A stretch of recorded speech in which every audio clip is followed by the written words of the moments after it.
But the game, man, the game. Talk about the game, bro. It was going great.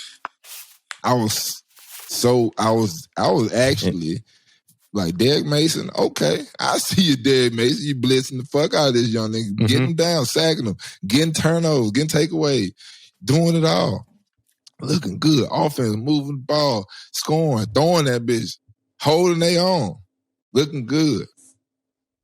Yeah. Then we're gonna pass by all the bullshit. You know, the bullshit is in, how we whooping their ass, because you can't even talk about how good we whooping their ass because we end up losing. So we're gonna bypass the formalities. We were whooping their ass for a while. They still got off, got their defensive stats going, get some sacks, getting their pressure, but to Auburn credit, to TJ Finley credit, all them boys, they still marching the ball down the field, still holding their own. Defense now, fucking on fire in the first 3.5, 4 quarters, almost the whole fourth quarter. My dog stopped that bullshit 3-man rush shit, that I've been complaining about the entire season. Now, he didn't stop it. He just added 2 more niggas every time and rushed. So he just blitzed niggas. But, sometimes he was going 4-man rush and they were running games. I'm talking about using me games and pirate stunts and all type of shit, and they were looking beautiful. Right.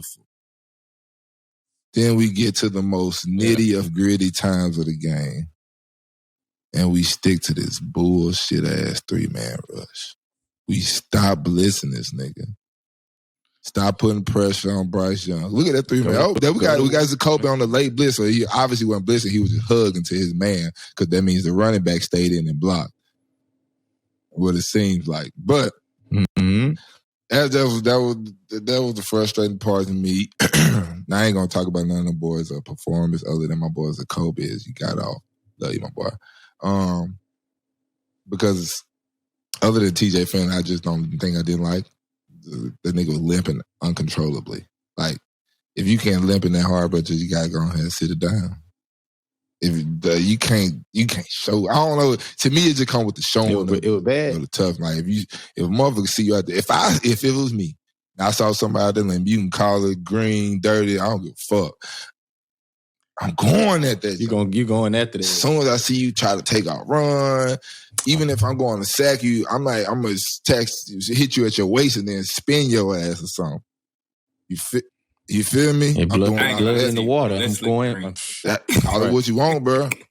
Call it what you want. Green. I'm trying to take the best player. I'm not gonna let the best player on your team right now. Well, other than Tank and all that. Ain't that like slick like a bounty almost? Like with the Saints bounty is when you offer money. No, it's not like a bounty. It's not like a bounty, but it's like okay, like this. It's like left leg is hurt. I'm going to try to break it. No, nigga ain't say nothing about breaking. See, you just put words in the nigga mouth. I'm not trying to break this nigga leg. I'm trying to hit. Now he gonna think about running the ball again. You know what I'm saying? He ain't gonna be. He gonna be short on his. He ain't gonna step into his throws because he worried about the pressure hitting his leg. Yes, okay, I got you.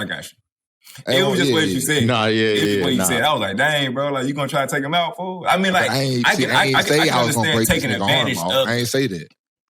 I can see taking advantage of the situation though. Like, okay, that's all. He That's can outrun. So if he try, definitely. Okay, I got you. But then I start getting. Other than that, though, the defense, bro, I don't know what and Harsin, he got outcoached, bro, big time. And you know what? Nick Saban knew it because Nick Saban was like damn near laughing in the post game press conference because it's like he knew, bro. Like we shouldn't have won that. They never should have went to overtime. Why? Yeah. Why are you letting the offense go out of bounds? But that's something you're supposed to talk about. I know y'all ain't got microphones in the helmet, but there's some coach that can literally yell, say, "Stay the fuck in bounds." Why? Yeah, why would you even why would there even be a play where that right there? Why would there even be a play where we going outside? Even if it is, it wasn't even going outside. He bounced to hell. Cool. Get the fuck down right there. Go down. Dive forward. Get down. Something. Bro. Right. So, hey, slide. Like, that's something that's supposed to be practiced and talked about in a 4-minute drill. That's what you do as an offense, bro.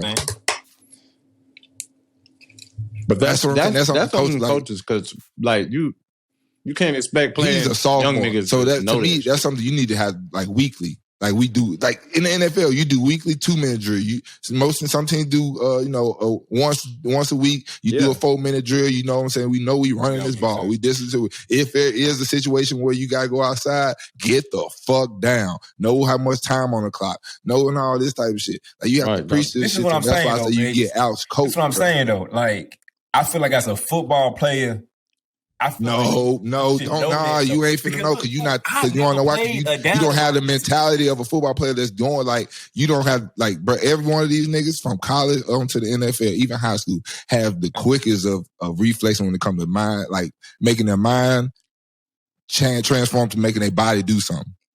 Okay, like you can do it in the blink of an eye. We the quickest at it. We the best at it.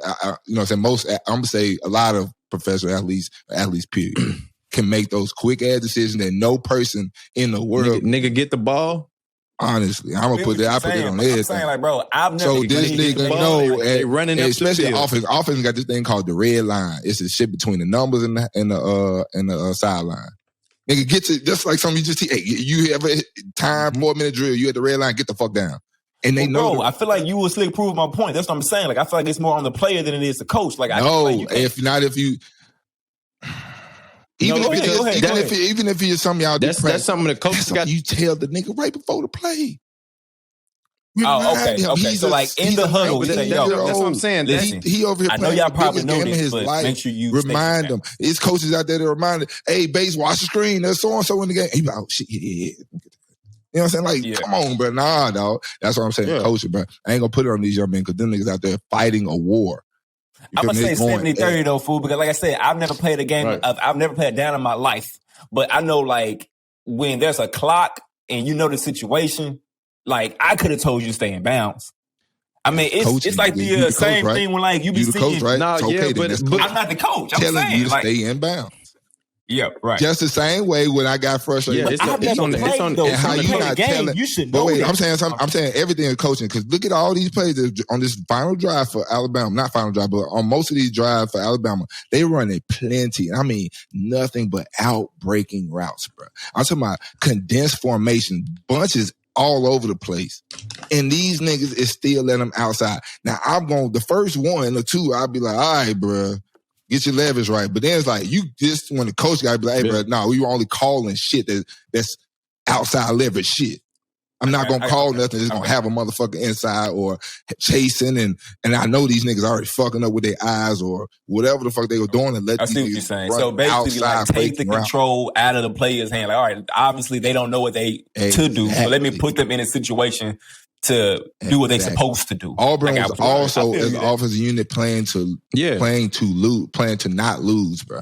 Instead of just playing smart and playing the clock. I didn't understand the two back-to-back series, two back-to-back series that Harsin and Bobo and them wanted to call two passing plays.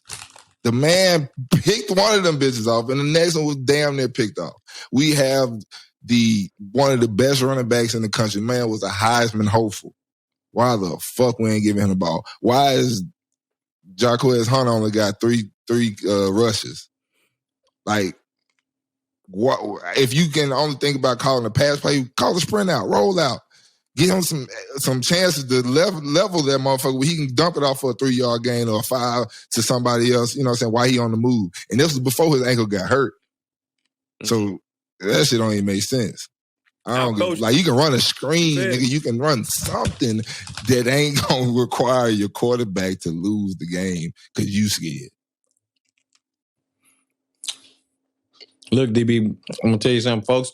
Folks get to that Alabama week, and all. But see, that's the thing. That's the thing. Off the whole. That's motherfuckers that panic against. Fact. Alabama. I was just about to say that. I feel like teams, Brian, and that's why I've been frustrated and won. But that's what I'm saying. Listen, that's why I've been frustrated with the Brian Harsin shit because I don't think he really and truly understands what Auburn is and how Auburn is just the lifestyle and how we operate. Like, you don't lose to fucking South Carolina.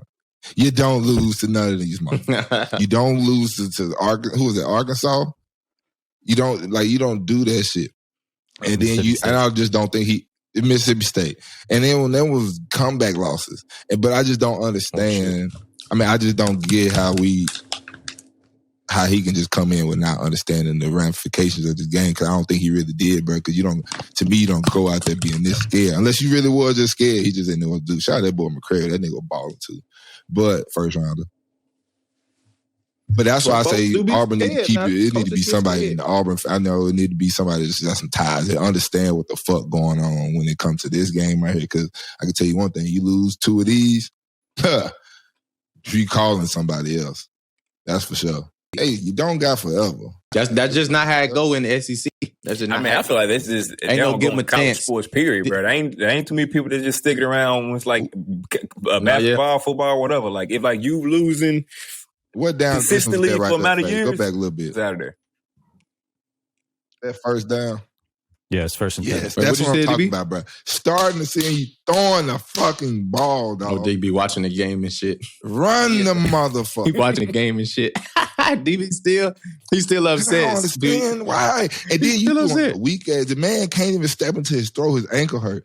So why would I? His stepping foot. Oh, like he got to step up with this motherfucker. And I'm sure he didn't step up clean with that motherfucker. It's like, come on, dog. Think, bro. If you want to throw the ball, throw a screen. Throw a man. God damn. What's up? Sweet. The story. Look, we went on a whole little Auburn adventure, fool. That's how it got dark. That's how it was. It is a straight film session right now. Bro, it's incredible to me. It's just, that made it went after the coaching staff, the alumni. Hey, sweet. Nah, alumni, we all good. That's why I said they supposed to show us. Sweet, what? They should have shown us, not Eugene Chisholm. Us. But just so we're most up to date, this is breaking right now. Bro, breaking news. Mike Bobo out as Auburn's offensive coordinator. Oh my goodness. That is one that we were waiting on. That's what we were waiting on, people. To brighten Daren's day. We have the opportunity. To brighten Daren's day.